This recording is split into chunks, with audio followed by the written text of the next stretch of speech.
Hello friends, welcome to शिक्षा garden YouTube channel. आज जो हम टॉपिक कवर करने जा रहे हैं वह संविधान के भाग और संबंधित विषय। ठीक है, लेकिन इससे पहले समझ लेते हैं कि ये भाग वगैरह क्या होता है, कहाँ से ये आए हैं, किस तरीके से इसको बनाया गया है। तो हमारे संविधान में यदि मूल संविधान में अनुच्छेद की बात करेंगे तो 395 है। ठीक है, मूल अनुच्छेद। क वाले अनुच्छेद को जोड़ेंगे तो वो आपको एक्सटेंड मिलेगा, लेकिन मूल अनुच्छेद कितना है? 395 है। तो इस अनुच्छेद को पढ़ने के दृष्टिकोण से हम एक भाग में बांट लेते हैं। आप एज्यूम कर सकते हैं, बुक से एज्यूम कर सकते हैं। बुक में मान के चलिए कि आपको 400 पेज मिल रहा है, मान लेते हैं कि 400 पेज है एक बुक में, तो उसको पढ़ने के दृष्टिकोण से एक भाग में बांटें। कभी कभी हो सकता है कि उस भाग में एक ही अध्याय होगा और कभी कभी एक भाग के अंतर्गत 3-4 अध्याय होंगे। ठीक है, 4 अध्याय हो सकते हैं। तो एक है कि भाग जो कुछ सेम ग्रुप वाले कैटेगरी को, सेम जो अनुच्छेद होता है उसको एक साथ रखा जाता है, तो उससे रिलेटेड जितना भी अनुच्छेद होगा उसी में पढ़ना होगा। कभी कभी हो सकता है कि उसमें और अध्याय भी जोड़े जा सकते हैं, क्योंकि और एक ही साथ उतना ज़्यादा अनुच्छेद रख देंगे तो समझना दिक्कत हो जाएगा, इसलिए कुछ कुछ छोटे छोटे पार्ट में हम लोग डिवाइड कर देते हैं उसको, तो अध्याय हो जाता है। एक होता है अनुसूची। अनुसूची बेसिकली क्या है कि जो बहुत डिटेल फॉर्म होता है किसी मुद्दे पे, किसी एक टॉपिक पे हमको डिटेल बात करना है तो उसके बारे में हम लोग बात कर सकते हैं। तो उस अनुसूची में हम लोग बात करते हैं उस टॉपिक के बारे में डिटेल रूप में, वो है अनुसूची। तो अनुच्छेद और अनुच्छेद को कुछ ग्रुप्स में डिवाइड करते हैं तो हो जाता है भाग, और उस भाग के बारे में कोई एक डिटेल चर्चा करना हो तो आपको अनुसूची में मिलेगा। तो बुक बेसिकली क्या है, एक बुक है, उसमें आपको बहुत सारे भाग हैं, भाग के अंतर में भी अध्याय हैं और उसके बारे में कुछ डिटेल टॉपिक होगा तो जिसके बारे में अलग से चर्चा मिलेगा तो वो आपको अनुसूची में मिल जाएगा। तो इसी तरीके से 3 भागों में इस तरीके से आपको संविधान को बांटा हुआ देखने को मिलता है। इस चैप्टर में आप ये भाग पढ़ेंगे, उसके आगे वाला जो टॉपिक होगा कवर करेंगे, उसमें हम लोग अनुसूची के बारे में बात कर लेंगे। चलिए आगे बढ़ते हैं और इसमें हम लोग बात करते हैं कि क्या क्या है संविधान का भाग और संबंधित विषय। तो भाग जो 1 है, 1 में संघ और राज्य क्षेत्र, और इसका जो अनुच्छेद है वो 1 से लेकर 4 तक है। यहाँ पे आपको अनुच्छेद हमेशा याद नहीं करना होता, ये याद करना होता है कि भाग 1 में क्या, भाग 2 में क्या है, इतना रहता है। सवाल जब भी बनते हैं तो इस तरीके से रहता है कि ये। एक बात और समझ लीजिए, जो मूल संविधान है उसमें भाग जो है वो 22 है, और कुछ जगह पे आपको किताब पढ़ेंगे तो वहाँ पे अभी भी 22 लिखा रहेगा, तो कोई दिक्कत नहीं है। दिक्कत क्या है कि जो क ख ग वाला भाग जोड़ा गया है उससे से यहाँ पे देखिए 4 क है। अब ये 4 क को अलग से काउंट करेंगे, ये 4 हो गया तो नंबरिंग के हिसाब से 4 है ही पहले से, अब ये 4 क आ गया तो ये एक्स्ट्रा हो जाएगा। ठीक है, तो इस हिसाब से वो 25 हो गया है, और एक घटा भी है, वो ख़त्म भी हुआ, वो भी दिखाएंगे अभी आपको। 25 भाग है, क ख वाले जोड़ेंगे तो 25 भाग हो जाएगा, नहीं तो मूल जो भाग है अभी भी नंबरिंग के हिसाब से 1 2 3 4 वो 22 था। और उसके बाद भी एक चीज़ याद रखना है कि जो मूल संविधान था उसमें 22 भाग था, ये याद रखिएगा। बाद में कुछ ऐड ऑन किया गया है, कुछ ऐसा समय सवाल पूछ ले कि मूल संविधान में कितने भाग थे, वो 22 भाग थे, याद रखना है। ठीक है, तो पहला है भाग 1 में संघ और उसका राज्य क्षेत्र, और जो उसका अनुच्छेद है वो 1 से 4 तक है। इस टॉपिक में बेसिक एक बात और याद रखिए कि ये जो पूरा टॉपिक देख रहे हैं, सब पूरा टॉपिक डिटेल पढ़ना है आपको। तो ये नहीं समझिएगा कि अच्छा इसमें इतना ही देख लिया हो गया खत्म, काम नहीं, ये पूरा डिटेल पढ़ना है, हर टॉपिक का डिटेल पढ़ना है। ठीक है, तो आराम से यहाँ पे बस इतना समझ लीजिए कि इस भाग के बारे में याद करना होता है, कई कई सवाल सीधे सीधे पूछ लेता है, तो इस तरीके से याद करने के लिए आप देख लीजिए, थोड़ा बहुत जानकारी ले लीजिए।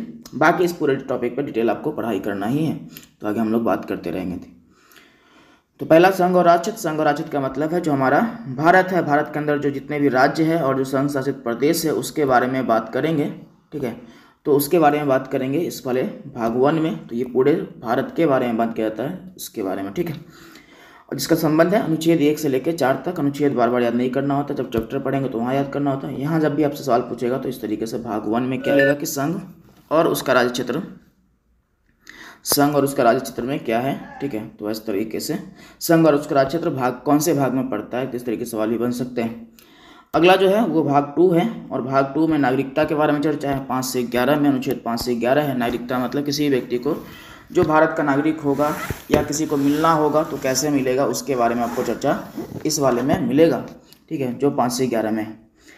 भाग 3 में है मूल अधिकार के बारे में चर्चा है। तो आपके जो मूल अधिकार है, जो अधिकार आपको मिलता है अपने जीवन यापन के लिए, जीवन यापन के लिए कहने का मतलब कि अब आपको जीवन जीने का जो अधिकार है वो ज़रूरी है, नहीं मिलेगा तो फिर आपको कभी भी कोई भी आके आपका हत्या कर सकता है और फिर आप उसके खिलाफ का बात नहीं कर पाएंगे।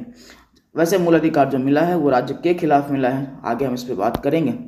अगला जो है 4 टॉपिक वो है राज्य के नीति निर्देशक तत्व, इसको शॉर्ट में डीपीएसपी बोलते हैं, directive principle of state policy, ठीक है, डीपीएसपी बोलते हैं।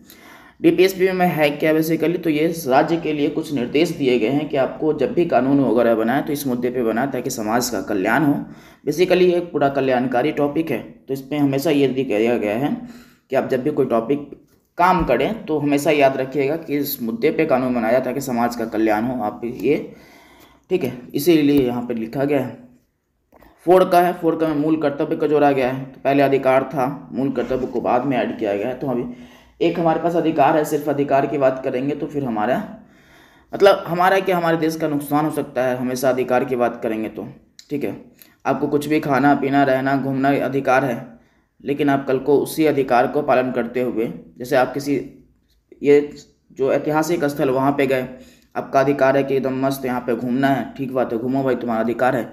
लेकिन घूमते घूमते आपने चला कि वहाँ से एक ईंट उठा लिए या उसको तोड़ दिए, कुछ दीवार पे लिखा हो घस दिए, तो ये अधिकार आपका नहीं, ये कर्तव्य वहाँ पे आपका बनता ये है कि आप इसको जो ऐतिहासिक धरोहर है उसको आप नुकसान न पहुँचाए, तो ये कर्तव्य है। तो दोनों साथ साथ चलते हैं, दोनों पालन करेंगे तो देश बेहतर बनेगा, ठीक है।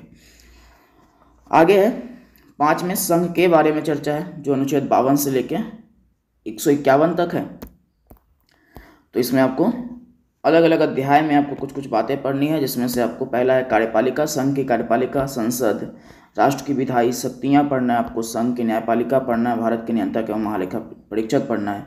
इसमें अलग अलग अध्याय है, तो अध्याय 1, 2, 3, 4 कैसे करके, और इसको कौन से भाग में पढ़ना है, 5 में पढ़ना है, और अनुच्छेद 52 से लेकर 151 तक इसका संबंध है पूरा।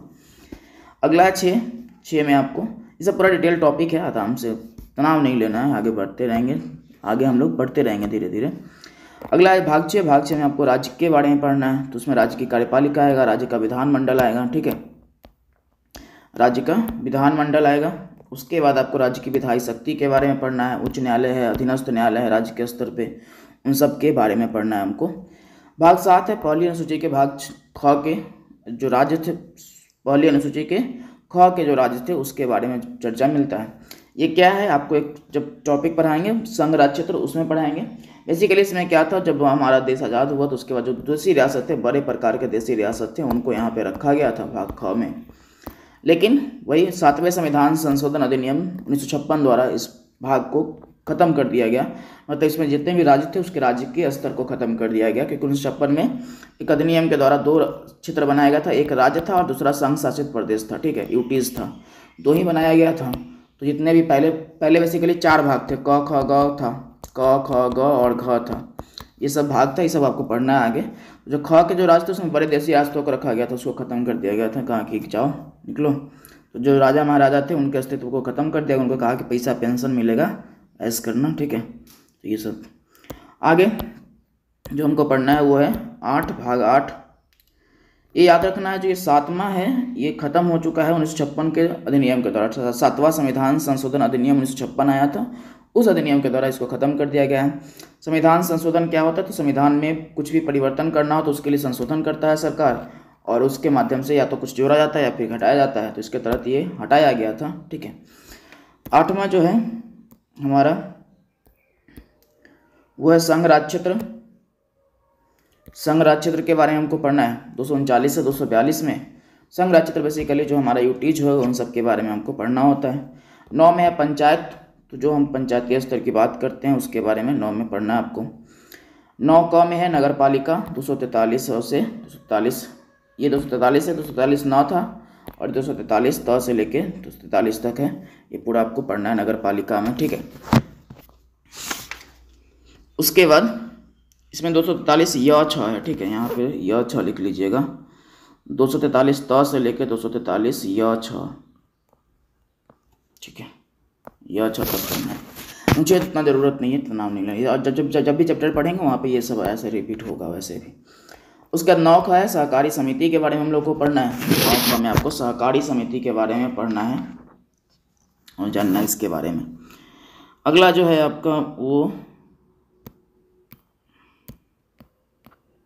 भाग 10 है। भाग 10 में आपको अनुसूचित और जनजाति क्षेत्र, जो ट्राइबल्स एरिया होते हैं, जो आदिवासी एरिया होते हैं, उन सब के लिए कुछ प्रावधान होते हैं, उसको इसमें पढ़ना होता है कि उस क्षेत्रों में कैसे प्रशासन वगैरह चलेगा, उसके बारे में आपको पढ़ना है। ये पूरा चैप्टर है और पढ़ाते भी हैं हम, तो पूरा डिटेल आप पढ़ेंगे इसके बारे में, ठीक है।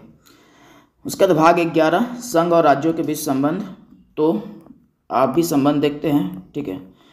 पुत्र और पिता के बीच में संबंध, तो यहाँ पे भी और भी संबंध होते हैं। आप जो एज ग्रुप में उसमें संबंध तो बनाते रहते हैं, तो भी संबंध होता है। यहाँ जो संबंध की बात करें वो संघ और राज्यों के बीच के संबंध की बात कर रहे हैं। तो जो हमारा देश के स्तर पे और राज्य के स्तर पर जो संबंध होता है दोनों के बीच में, उस तरीके से उसकी बात की जाती है। उसमें भाग 11 में संघ और राज्य के बीच की बात की जाती है, ठीक है।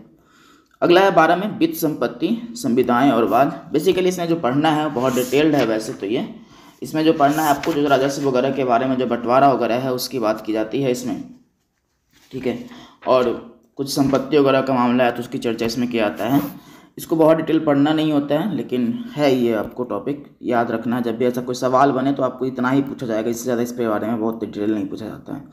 ये पूछा जाए कि कौन से भाग में है या फिर भाग 12 में क्या है, ऐसे रहेगा, तो वो ध्यान रखिएगा। जैसे कि राजस्व ये बंटवारा वगैरह है या फिर कोई टैक्स वगैरह वो काहे करना है, तो उसके बारे में चर्चा है वो इसी में है। और वो राज्य के स्तर पर भी हो सकता है, केंद्र के स्तर पर भी हो सकता है, उसके बारे में पूरा चर्चा इसमें मिलता है आपको, ठीक है। उसके बाद है 13 भारत के राज्य क्षेत्र के भीतर व्यापार, वाणिज्य और समागम। तो आप भारत के राज्य के क्षेत्र के भीतर व्यापार वगैरह करें, उसके बारे में चर्चा आपको मिलता है। समागम का मतलब होता है सभा, सम्मेलन एकत्रित करना, ठीक है, तो वो सब आप कर सकते हैं, उसके बारे में चर्चा यहाँ पे है। जो भाग 14 है, भाग 14 में आपको संघ और राज्यों के अधीन सेवाएं मिल जाएगा। और संघ और राज्यों के अधीन जो सेवाएं हैं, जो भी सेवाएं जैसे लोक सेवा वगैरह है, उसके बारे में चर्चा आपको मिलता है। तो जो भी आप सेवा देखते हैं उसके बारे में आपको चर्चा इसी में मिलेगा, ठीक है। तो जो भी भर्ती होता है, कोई सेवाएं होता है, जैसे अखिल भारतीय सेवा की बात कर ले जो संघ के अंतर्गत है, ठीक है। राज्य के स्तर पर भी होता है, कोई भी बीपीएससी वगैरह की जो बात करते हैं, तो हमारे यहाँ बीपीएससी है, स्टेट की बात करेंगे, स्टेट का बात करेंगे तो फिर यूपीपीएससी जैसा तो अलग जो पीसीएस सेवाएं हैं उसके बारे में, तो लोक सेवा आयोग के बारे में चर्चा मिलता है आपको भाग 14 में। जो 14 क है यहाँ छूट गया था, तो इसको आप भाग 14 क यहीं कर लीजिएगा। हम यहाँ लिख दिए जगह कम होने के कारण, तो आप भाग 14 का यहाँ पे लिख लीजिएगा। और इसमें जो है बेसिकली अधिकरण है, ट्रिब्यूनल के बारे में हम लोग बात करते हैं। जो भी ट्रिब्यूनल है उसके बारे में बात करते हैं। ट्रिब्यूनल का मतलब ये है कि कुछ विशेष मुद्दों के लिए अलग से इसको गठित किया जाता है। इसमें आप एक दो नाम सुनेंगे, CAT और SAT, कैट और SAT, ठीक है। सेंट्रल एडमिनिस्ट्रेटिव ट्रिब्यूनल होता है, जो कोई प्रशासनिक मुद्दा होता है जिसका कोई किसी का यदि जॉब चला गया हो केंद्र स्तर पे, तो उन सब का जो मामला है वो SAT में ये होता है, कैट में होता है। और जो राज्य स्तर की बात करते हैं, स्टेट एडमिनिस्ट्रेटिव ट्रिब्यूनल, जो राज्य स्तर पे कोई यदि मुद्दा हो किसी के ये जॉब वगैरह को लेकर, तो उसका संबंध इससे होता है। आपने एक और नाम सुना होगा, NGT का नाम सुना होगा, नेशनल ग्रीन ट्रिब्यूनल, ठीक है, राष्ट्रीय हरित अधिकरण। ये सब जो ट्रिब्यूनल है वो किसी विशेष मुद्दे के लिए गठित किया जाता है, जो न्यायालय से परे होता है, न्यायालय के बाहर होता है इसका काम वगैरह, ठीक है। तो ये उसके बाद जो है आपका 15 में क्या है, निर्वाचन के बारे में पढ़ना है आपको। तो जो भी आप निर्वाचन वगैरह देखते हैं, लोकसभा विधानसभा का निर्वाचन वगैरह, ठीक है, निर्वाचन आयोग में के बारे में जो थोड़ा बहुत जानकारी है वो आपको यहाँ पे मिलेगा, 15 में मिलेगा। और 16 में है कुछ वर्गों से संबंधित विशेष प्रावधान। कुछ वर्गों का मतलब जो अनुसूचित जाति है, जनजाति है, उसके बारे में जो प्रावधान मिलता है उसकी चर्चा यहाँ पे है।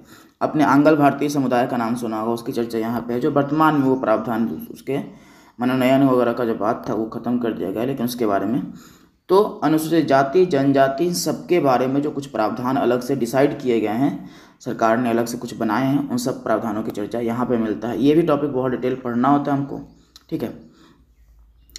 उसके बाद राजभाषा, यहाँ राज्य भाषा ये राजभाषा है, तो राजभाषा के बारे में हम लोग पढ़ेंगे 343 से लेकर 351, ठीक है। उसके बाद है 18 में आपात उपबंध 352 से लेकर 360। राजभाषा का मतलब ऑफिशियल जो लैंग्वेज है हमारा, उसके बारे में बात करेंगे, ठीक है। तो जो अनुसूची 8 में वर्णित है उसके बारे में बात करेंगे। डिटेल पढ़ना होता है ये भी टॉपिक। जो 18 है, 18 में आपात उपबंध, जो इमरजेंसी लगाया जाता है, जो आप 3 इमरजेंसी जानते हैं, वो राष्ट्रीय आपात, राष्ट्रपति शासन और वित्तीय आपात, उसके बारे में पढ़ेंगे। ये आपका भाग 19 में प्रकीर्णन का जो हिंदी है वो विविध होता है। तो विविध प्रकीर्णन बहुत कठिन शब्द लग रहा है आपको, लेकिन ये विविध है।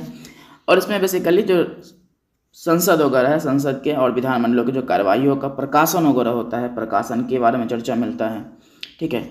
और भी जो विभिन्न मुद्दाएं हैं विविध में, वो सब आते हैं इसमें, तो उसके बारे में चर्चा आपको प्रकीर्णन में मिल जाएगा। आपको जब सवाल पूछा जाएगा तो यही सब लिखा जाएगा, प्रकीर्ण लिखा जाएगा, तो याद रखिएगा। संविधान का संशोधन 368 भाग 22 में है आपका, ठीक है। भाग 21 में क्या, अस्थायी संक्रमणशील और विशेष उपबंध, ठीक है। तो इसमें बेसिकली जो राज्य सूची वगैरह का विषय है, जो संवर्धित सूची का विषय है, इस पर संसद को कानून बनाने का अधिकार, और कुछ अलग अलग जो राज्य हैं उनसे, जो विशेष राज्य हैं उनके बारे में कुछ नियम वगैरह के बारे में चर्चा इसमें मिलता है, जिस पे केंद्र सरकार का क्या सहमति होगा उसके बारे में चर्चा मिलता है इस वाले में, अस्थायी, अस्थायी और संक्रमणशील, कालीन और विशेष उपबंध में, ठीक है। 22 भाग में क्या है, भाग 22 में संक्षिप्त नाम, प्रारंभ, हिंदी और प्राधिकृत निरसन, ठीक है। तो इसमें बेसिकली नाम वगैरह के बारे में, भारत के नाम वगैरह के बारे में चर्चा मिलता है, भाषा के बारे में चर्चा मिलता है, वो सब आपको यहाँ पे मिल जाएगा, ठीक है, क्या भाषा वगैरह क्या होगा। तो 22 भाग हो गया, ठीक है, 22 भाग हो गया। अब ऐसे काउंट करेंगे तो देखिए कितना हो जाएगा। यदि हम देख ले तो 14 का 1 हो गया, तो ये तो लैंग्वेज नंबरिंग जो सीधा सीधा नंबरिंग है वो 22 है, एक 14 का हो गया आपका। उसके बाद यहाँ पे हो गया 4 का, ठीक है, तो कितना हो गया, 2 हो गया, 2। उसके बाद यहाँ पे जो 9 का और ख है वो 2 और 2 4 हो गया। बेसिकली 4 को बाद में जोड़ा गया था, तो मूल यदि बात करेंगे तो मूल नंबरिंग कितना है, 22 है। 4 को बाद में जोड़ा गया है, कितना हो गया, 26 हो गया। और 26 में से एक जो आप देखे थे भाग 7 में, ये जो है इसको घटाया गया है, तो अब 25 हो गया। तो ऐसे भाग 25, लेकिन मूल भाग की बात करेंगे जो क ख ग को नहीं जोड़ेंगे तो ये 22 ही होता है, तो याद रखिएगा, ठीक है। तो अगले टॉपिक में जब अनुसूची पढ़ा रहा हूँ उसमें मिलते हैं हम लोग, तब तक के लिए बाय बाय।